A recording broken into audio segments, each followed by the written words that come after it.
السلام علیکم ناظرین، د نننۍ ورځ اهمترین ویلاګ سره زه یم اعجاز یوسفزی. کتونکو په ننني ویلاګ کې به زه ذکر کوم د پاکستان او افغانستان سکیورټي فورسز ترمنځ کونړ او باجوړ بارډر باندې کلیشز شوي دي. د دې په نتیجه کې څه کیژوالټیز مخې ته راغلي دي. د دې نه علاوه د افغانستان او د ایران ترمنځ چې کوم بارډر دی په هغې باندې د فنسینګ کار هم روان دی، یعنې په دغه بارډر باندې ازغن تار لګولی شي. د دې نه علاوه زه به لږ ذکر کوم چې د افغانستان د موسیقارو او سندرغاړو لپاره پیښور های کورټ لوی ریلیف ورکړی دی.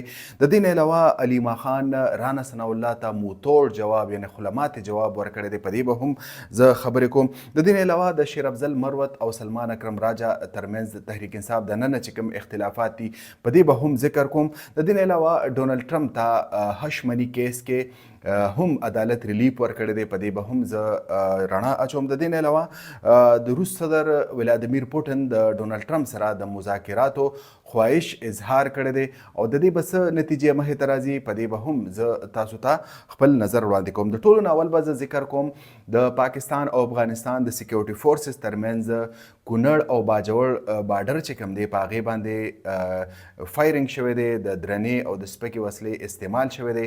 د افغانستان لخوا ځینې ذرایع وایي چې یو ماټر ګوله راپرېوتې ده په بنکر باندې، یعنې په مورچه باندې، چې په نتیجه کې یو سکیورټي آفیشل ژوبل شوی دی او درې نور جوبل شوي دي.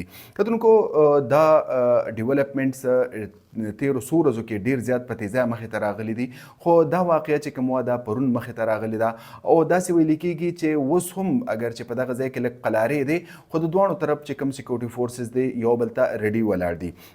د دې نه علاوه ایران دا فیصله کړې وه چې موږ به هم د پاکستان په طرز د افغانستان د بارډر سره دیوال جوړو یا به فنسینګ عمل چې کوم وي دا به مکملو. نو ایرانی چارواکي وایي چې اولنۍ مرحله د دغې فنسینګ مکمل شوې ده. په دې کې تقریبا 15 کیلومتره بارډر باندې ازغن تار یعنې باړ لګولی شوی دی او دا د دې لپاره چې د افغانستان نه غیر قانوني خلک ایران ته رانشي او دلته چې کوم دی د قانون وایلیشن ونه کړي، دهشتګردي ونه کړي. کتونکو دا مرحله صرف د 15 کیلومتره پورې مکمل شوې ده او باقي ایرانی چارواکي وایي چې ډیر زر به مکمل کړی شي. د پروګرام په دې برخه کې به زه ذکر کوم چې پیښور های کورټ لخوا افغان سندرغاړو او دغه رنګ موسیقارو ته ډیر لوی ریلیف میلاو شوی دی. افغان موسیقارو او سندرغاړو د دې نه مخکې پیښور های کورټ کې ریټ پیټیشن دایر کړو او د هغوی دا دریځ و چې موږ ته په پاکستان کې د قیام مقرره کړی شي او موږ د ملک نه بې دخل نه کړی شي، ځکه چې په افغانستان کې د دوی ژوند په خطره کې پرېوتلی شي، ځکه چې هلته په موسیقارو باندې او په موسیقۍ باندې بندیزونه دي او دغه رنګ په مجلسونو باندې هم بندیزونه دي. نو لحاظه دوی خپل ځان په افغانستان کې محفوظ نه ګڼي، نو لحاظه پاکستان حکومت دی دوی ته په پاکستان کې دننه د سټې کولو موقع ورکړي. دې حوالې سره دوی په پیښور های کورټ کې کیس درج کړو. نن پیښور های کورټ په باقاعده توګه حکومت ته دا حکم جاری کړی دی چې به دا کسان چې څومره دې کسانو درخواستونه ورکړي دي په دغه درخواستونو باندې زر تر زره فیصله وکړئ او تقریبا 2 میاشتې ټایم ورله ورکړی دی حکومت له چې په 2 میاشتو کې دی په دې درخواستونو باندې فیصله وشي او 2 میاشتو دوران دی دغه موسیقار یا سندرغاړي چې کوم دي د افغانستان دا تنګ نه کړی شي او نه د دوی بې دخل کړی شي. د دې نه علاوه زه به لږ ذکر وکړم چې عدالت دا هم ویلي دي چې که چېرې 2 میاشتو کې مطلب چې 2 میاشتو کې چې تر څو فیصله نه وي شوي تر دې دمه دې د افغانستان د موسیقار د خپل ملک نه د بې دخله کولو چې کوم دی دا کوشش دا د دې نه دې ډډه وکړی شي. په دریم نمبر به زه راځم چې د علیما خان لخوا رانا ثناء الله ته خلمات جواب ورکړی شوی دی. رانا ثناء الله د دې نه مخکې الزام لګولو په علیما خان باندې چې علیما خان پاکستان تحریک انصاف په خپله قبضه کې اخیستی دی، یعنې د علیما خان ګروپ طرف ته د هغې اشاره وه چې دغې ګروپ پاکستان تحریک انصاف په خپله قبضه کې اخیستی دی. نن د عمران خان سره د ملاقات وروسته میډیا سره غیر رسمي خبرو کې علیما خان هم بیان راغلی دی. هغه ویلي دي چې رانا ثناء الله او اسټابلیشمنټ چې کوم دی دا په یو پیج دی هغې براه راست الزام لګولی دی چې رانا ثناء الله د اسټابلیشمنټ سړی د لحاظه هغه له دا ډول بیاناتو چې کوم ورکول زیب نه ورکوي. د دې نه علاوه علي خان هم د عمران خان د ډیل په اړه خبره وکړله چې ځینې خلک دا تاثر ورکړي چې ګنې عمران خان د حکومت سره یا د اسټابلیشمنټ سره څه ډیل رواني. هغوی د دې خبرونو په مکمله توګه تردید کړی دی او ویلي دي چې عمران خان به د کیسونو نه بری کیږي او د دې په نتیجه کې به هغه د عدالت نه راوځي. بلخوا پاکستان تحریک انصاف کې دننه د سلمان اکرم راجا بطور جنرال سیکرټري په نامزدګۍ باندې تعیناتۍ باندې ډیر زیات اختلافات مخې ته راغلي دي.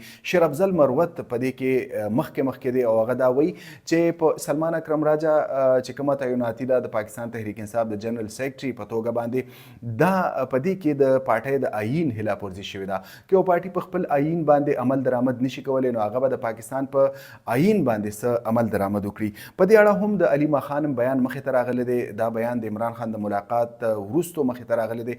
هغه وایي چې سلمان اکرم راجا عمران خان منتخب کړی دی چې عمران خان څه غواړي نو سلمان اکرم راجا به هم هغه کوي. د دې نه زه به لږ ذکر وکړم چې د حکومت او د اپوزیشن ترمنځ چې کوم مذاکراتي سلسله ده په هغې کې هم دا ویل کېږي چې د عمران خان کوم ټویټونه دي دا ډېر زیات خطرناک دي او د علي خان هم چې کوم بیانات دي دا ډېر زیات خطرناک دي. ګورنمنټ دا بلیم لګي چې که چېرې د اپوزیشن او د ګورنمنټ ترمنځ مذاکرات جاري وي نو داسې قسمه بیانات که علي خان هم ده که عمران خان دی هغوی دې د دا قسمه تیز و تند بیاناتونه ډډه وکړي. خو زه به لږ ذکر وکړم چې اگر ګورنمنټ خو دا ګیله ضرور کوي چې تحریک انصاف د بانی عمران خان دی بیانات نه ورکوي ځکه چې دا د مذاکراتي عمل دپاره نقصاندې ثابتېدلی شي. خو بل خوا د سحر نه والې تر د ماښامه پورې حکومتي وزیران مشیران معاونین هغوی بغیر څه د وقفې نه د تحریک انصاف خلاف او د بانی تحریک انصاف عمران خان خلاف د پریس کانفرنسو او د بیاناتو سلسله جاري ساتلې ده. په ټویټر اکاونټ باندې په ټویټر سوشل میډیا باندې یعنی ایکس باندې چې څونه ټویټس کیږي په هغې کې هم د ګورنمنټ او د ګورنمنټ چې کوم پلویان صحافیان دي یا نور د هغوی چې کوم همکاران دي هغوی په عمران خان باندې د تنقید سلسله جاري ساتلې ده. اگر چې تنقید ښه شی دی خو ګورنمنټ ته هم بیا دا برداشت کړي چې د عمران خان د ټویټونو یا د علي خان هم چې کوم بیانات دي دا د هم لږ برداشت کړي. زه به لږ عالمي منظرنامې ذکر هم وکړم چې ډونالډ ټرمپ ته په هشمني کیس کې ریلیف میلاو شوی دی. عدالت هغه په باقاعده توګه بری کړی دی او عدالت دا ویلی دی چې د یعنی د دې کیس لږ بیکګراوند ته به زه ورشم چې یو فحش اداکار و په امریکا کې سټورمي ډینیلز دا یو زنانه فحش اداکار وه. د دې سره د ډونالډ ټرمپ په ماضي کې چېرته څه معاملات راغلي دي نو بیا د هغې خوله بند ساتلو لپاره ډونالډ ټرمپ ځینې ډالر هغې ته ورکړي چې به یې ته غږ مه کوه دا پیسې د ځان سره کېدوه.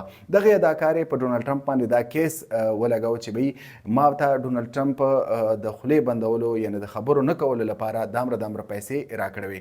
نو په امریکا کې چې کوم ډیپ سټیټ دی تاسو ته پته ده د هغه د ډونالډ ټرمپ خلاف ډېر زیات اکټیو دی. ډونالډ ټرمپ اصل مقابله هم د هغه خلکو سره ده نو دغه کیس یې په هم راویسته. نن بلاخر دغه کیس سر وخوړه او د دې نه مخکې د دې عدالت چې کوم جج هغه په خپل بیان کې ویلو چې یعنی لسمه پرونی ورځ چې یادوله لسمه جنوري یعنی په دې باندې به زه فیصله ورم او دا زما د فیصلې بنیادي مقصد به دا وي چې دا معامله زه ختم کړم دا کیس ختم کړم. خو جج صرف دا نه ویلی دي چې د ډینیل یعنی د سټورمي ډینیلز چې کوم دا زنانه فحش اداکاره ده د دې د معاملات چې کوم دي دا د ډونالډ ټرمپ په ریکارډ کې کېښودلی شي.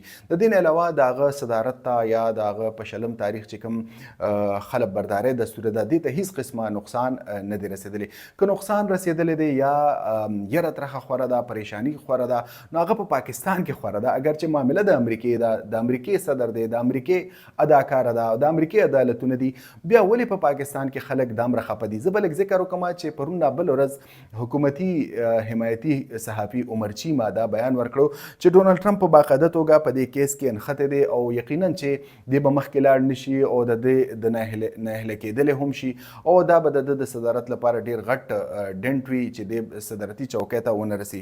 بلاخر دغه ټول معاملاتو یعنی د حکومتي پلویانو صحافیانو چې کوم الزاماتو هغې سر خوړلی دی الټا دغه صحافیان اوس په پریشانۍ کې مبتلا دي چې په شلم تاریخ په ډونالډ ټرمپ راځي نو بلاخر هغه به څه کوي.